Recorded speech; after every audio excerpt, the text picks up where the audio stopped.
Hey, you guys, Erin here, this time with just an astro update rather than just a moon update because there's really a lot going on. We've got a solar eclipse, a total solar eclipse coming up on December 3rd or 4th, depending on where you're at in the world. This takes place at 11:43 p.m. Pacific time. So if you're on the East Coast or plenty of other places in the world, this may be happening on December 4th for you. And I do like to pay attention to what time these actual events occur because I think it's a really good idea to set our intentions before the peak of this solar eclipse, this new moon. In order to have a solar eclipse, we have to have a new moon. I'll break that down for you. But new moons are always a time for new beginnings. It's when this moon and the sun come together, the mother and the father come together to create an energetic baby where they meet in the same place in the heavens. And it's a time for new beginnings. And that energy is really specified by the sign in which it takes place. So this takes place in the sign of Sagittarius, 12 degrees Sagittarius. Now, Sagittarius is a very optimistic, very adventurous, very philosophical, very wise energy. It's ruled by Jupiter. Jupiter is the expander. Jupiter makes things a bigger deal. Jupiter is considered the great benefic in ancient astrology. Sagittarius, I don't know the real etymology behind this. Maybe some of you etymologists out there can help me out with this one, but I have heard that the word Sagittarius actually comes from the word sought or seeking. This energy, it's very much symbolized by the archer that's, got the bow in the air, is seeking something. This is what that energy is all about, seeking adventure. This energy also does absorb quite a bit. If you've got a lot of Sagittarius energy in your natal chart, you might be somebody who absorbs energy from other people. This is the mutable fire sign, mutable fire. Okay, so mutable means it's very adaptable. It's kind of can change its mind a lot, or maybe not just its mind, but change the direction it's going quite a bit. It's adaptable, very, very adaptable. The fire energy is going up. It's a lot of energy. So it's kind of like this, a little bit all over the place, seeking adventure, but also wisdom, very, very wise energy that comes through here, very philosophical. This energy is kind of about advanced knowledge or higher learning. A lot of people with a lot of Sagittarius in their natal chart can tend to become teachers and that sort of thing. So this is a time for new beginnings that have to do with all those things I just mentioned. But then we've got this total solar eclipse, which changes things. So let me go ahead and share my screen with you guys and show you what I mean by this. Okay, so for starters, I work with geocentric Western astrology. And that said, what we're looking at here is the sky clock for December 3rd, 2021 at 11:43 p.m. Pacific time. And Earth goes right here in the middle. Okay, now these guys right here, these are all the symbols for the celestial bodies where they will be around us on December 3rd at 11:43 p.m. Pacific time. And I keep repeating that because I want people to understand that for a lot of you out there, this is going to be happening on December 4th. And again, it's just a really good idea to set our intentions before the actual new moon takes place. So this right here is the sun. This right here is the moon. You can see that they are both at 12 degrees Sagittarius and 22 minutes. This little symbol right here, that's the symbol for the sign of Sagittarius. Looks like that little archer arrow. So you can see they are right next to each other. They're in the same spot in the heavens. Again, that's the mother and the father creating this energetic Sagittarius baby.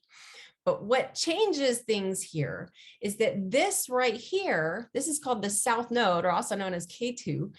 That's what's creating the eclipse. Okay. Now, this is the dragon's tail in astrology. Always, always opposite that is the north node, or otherwise known as Rahu, the dragon's head. And I've talked about these. For those of you who are new to my videos, I'm just going to kind of re-talk about this or re-go over this because it is very important. The nodes are so significant to the influences that we're receiving from the heavens. The north node is where the celestial tides come in. This is where the energy comes in. The south node, the dragon's tail, is where the energy goes out. Okay, so this is kind of like a drain point for the celestial tides. Now it's at 1 degrees Sagittarius. This one here is at 1 degrees Gemini, because Gemini and Sagittarius are opposite each other. And again, these guys to the exact degree, to the same minute, the north and south node are always opposite each other. So And not only that, but they also generally move in retrograde. They basically go backwards through the zodiac. So the North Node's been going through the sign of Gemini for the last about 17 and a half months, and it's going backwards. And now it's at 1 degree Gemini. Anything that takes place at 1 degree has a very powerful strength that comes in. It's like the floodgates opening for that energy. So we're just receiving this like whoosh, a lot of very strong Gemini energy through that North Node at 1 degree Gemini. The South Node is at 1 degree Sagittarius. So it's another very strong energy. It's like that drain point is strong right now for that Sagittarius energy. Now, that said, this is also a time to really let go. Let go. This sign of Sagittarius also has a lot to do with faith. I'm feeling like a lot of people have been losing faith, which makes sense as the South Node has been transiting through the sign of Sagittarius. Makes a lot of sense. But this is, don't lose all your faith. It's going to be okay. Everything's going to be okay. Humans have been through a lot of really tough stuff here on Earth before. And this is not the first time that we've had to get through something like this. But it is very strong energy, and it is a total solar eclipse. So this is very powerful.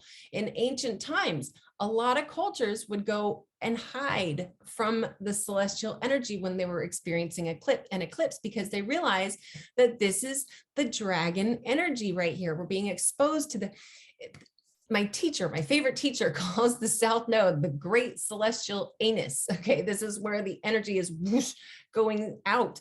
So there can be this tendency for loss. There can be this especially if you have anything at 1 degrees Sagittarius in your natal chart, I highly encourage you to reach out for even just a brief reading, so I can help you figure out where this is, really coming through in your life, because this very well could have something to do with a loss. With myself and what I do with my moon manifestations, I really do set the intention for where I want that loss to come from. And I'll tell you right now, as a Sagittarius rising, this is happening in my first house, my house of self, okay? And I am definitely experiencing a loss right now. I don't want to cry, but I am in the process of, I have a cat on hospice right now, and it's really tough. So that's my loss right there. But I'm setting the intention for, the new beginnings, the fresh start, and may she go on to greater places. May we meet again in another lifetime, that sort of thing. But this, for you, depending on where this is in your natal chart, it's a really good idea to have that intention set so you know what to let go of. And don't let go of all your faith, because that really, I don't mean to laugh, but it's just, I get it. I understand why people are losing faith, but don't lose it completely. Not only that, but next year, starting in January, the South Node is going to pop into Scorpio, and the North Node is going to move into Taurus. That's going to be very, very interesting for the next 18 months. I think we're going to be a lot of changes going on Earth. I'll make a whole nother video about that, but these nodes are about to change signs. There's a lot of strong energy with this dragon energy, this solar eclipse, the new moon. Okay, now also this new moon, I better mention this new moon is also fairly conjunct Mercury right here. Now Mercury rules our consciousness. It has a lot to do with our communication skills. Mercury is the messenger of the gods. And so that can also be brought into what it is you're trying to manifest, something with the communication skills. Maybe you want to start to communicate more optimistically, something like that. All these words that I'm throwing at you, you can kind of create your own poem of intention for this new moon solar eclipse. Now, let's see, this new moon is also going to be making a quincunx, or also called inconjunct connection, to this Uranus and Taurus energy. This one, he's really struggling right now, this poor Uranus. Is still in retrograde through the sign of Taurus. Now, I've mentioned this plenty of times. I don't want to get too repetitive here, but this Uranus energy is creating abrupt, revolutionary, and technological changes to our financial system, to our money system, to our banking system, and a lot of other things on Earth. And it's really struggling right now. Uranus doesn't like to be in the sign of Taurus in the first place, but it's in retrograde, and it's making a very challenging connection to this new moon. I think, just on a side note, I think cryptocurrency might be hurting a little bit through this process, but I think it's going to come back up next year. Uranus is also squaring Saturn still. That's a long aspect that's been going on. So now another thing I need to mention here, that we've got it's right here is Pluto going through the sign of Capricorn. Now, I've been talking about this for a while. Pluto is really rattling things up in that sign of Capricorn. He's creating destruction to the sign of Capricorn, and not to necessarily, say if you're a Capricorn, there's major destruction going on in your life. It very well could be. It depends on what degree your sun would be at or other parts of your natal chart. But regardless, it's more about what this sign of Capricorn rules. And that is, it rules our government. It rules our authoritarian establishments. Pluto is really causing some ruckus in those establishments, also revealing all kinds of secrets. Now, what's happening here is Venus is creeping up on Pluto. Now, Venus is the influencer of love. This is not the greatest combination. I think this might be causing some turbulence in relationships. Again, this really does depend on how this affects your own natal chart, but it's definitely something to be mentioned. Okay, now let's see here. I think, one more thing, I don't mean to be so somber. I honestly, I have been somber all week with this whole cat situation, but it's true. There is a lot of energy that I'm seeing here that indicates loss. So again, I strongly encourage you to set your intentions on what it is you want that loss to come from. Make sure that where focus goes, energy flows. So keep that in mind through your new moon solar eclipse intentions. Okay, so gemstones. I always like to include the gemstones that resonate well with the sign that the moon is transiting through. So Sagittarius is dedicated, zodiacal birthstone is turquoise. And I've got my turquoise pendant on today.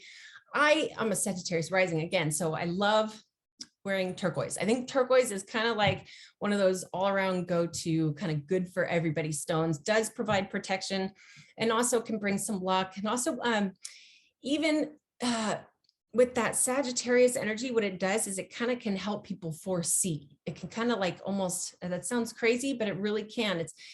I've experienced it anyway, where it can help you foresee what's coming next. Again, that Sagittarius energy is seeking stuff and it wants to know what's ahead, and turquoise can help you tap into that. But some other stones that resonate really well. This is one of my favorites right here. Herkimer diamonds. No, they are not real diamonds. They're called Herkimer diamonds because they were discovered in Herkimer, New York by some miners, and they are so sparkly that the miners thought they were diamonds. So they're actually a form of clear crystal quartz. But what's great about these, I forget what that black stuff is called in there, but I know it provides some protection, at least according to the research that I've done. These guys have really, really enhanced my intuition. I have been, even before I was deep into the study of astrology, I would sleep with these underneath my pillow because I really wanted to enhance that part of me, that because I know that all of us have an intuition. And I wanted to, really kind of bring it into full focus here. And these guys really helped with that. I don't know if the camera's really picking it up, but they're beautiful. And they're super affordable. You can get, one of them for like 50 cents. And really the best way to work with them is to have a few. I usually work with trios. I will usually hold like 3 when I'm trying to bring things into fruition with my Herkimer diamonds. Let's see, citrine. Citrine's also another good one. Here's the citrine sphere right here. Citrine also definitely resonates well with that Sagittarius energy. But some of these gemstones, I need to point out that not all gemstones are for everyone. It is a good idea to do a little bit of research before you just sitting down and starting to play with stones. Not to say you're in danger, but certain things like emeralds can be incredibly powerful. And if the wrong person is using them, that can manifest as not so good of a situation. So if you would like to learn more about that, please do schedule an astrology reading. So let's see here. Sagittarius, it rules, Sagittarius rules the hips, okay, rules the thighs, but it also has a really strong hold on the whole like nervous system. Like that sign of Gemini, the polarity between Gemini and Sagittarius has a lot to do with what's run through the center here. And there can be some, it's just very, very important that we stay grounded and stay centered as always, but this can definitely, in fact, a lot of people according to some statistics, a lot of people specifically have a very hard time sleeping when the moon is transiting through the sign of Sagittarius, because it is that mutable fire sign. I keep doing this because that's what it does. It's like, I'm going over here, and I'm going over here, I'm going over here, and that fire energy. And so it can create that type of energy flowing through through our core. So that's something else just to keep grounded, keep centered. You know, there's all kinds of gemstones for that as well. Let's see, this is tiger's iron. Actually, this one's tiger's iron. That's another really good one for grounding, for, you know, staying centered. Really, any of the darker stones, as a really good general rule of thumb, the darker stones are going to help you stay grounded and centered through this process. Okay, so I will leave that at that. If you would like to schedule an astrology reading, please do reach out to me. Go to my website first, erinwageastrology.com, because that way you can see the different options that I offer for readings. You can even schedule straight through my website. Or if you have specific questions, then please do feel free to email me at erinwageastrology@gmail.com, and I will leave links for that. I will also, as usual, leave a full extensive list of stones that specifically resonate well with that Sagittarius energy for you guys. All right, until next time, guys, namaste to all of you. Mamba, Mamba, say hi to your mama. Mamba, Mamba, say hi to your mama.